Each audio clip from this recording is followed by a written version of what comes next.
Olá, hoje estou no Tesla Model Y. Neste vídeo, mostrarei como alterar o som da buzina. Primeiro, vamos para a tela de exibição e vamos para a caixa de brinquedos. Vá para o Boombox, habilitar som de buzina, selecionar som de buzina.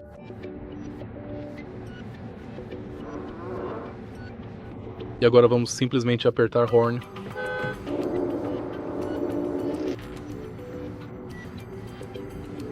Também podemos habilitar o modo Boombox, que é um recurso interessante.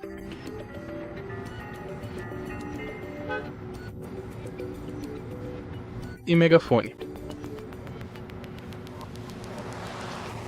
E é basicamente isso.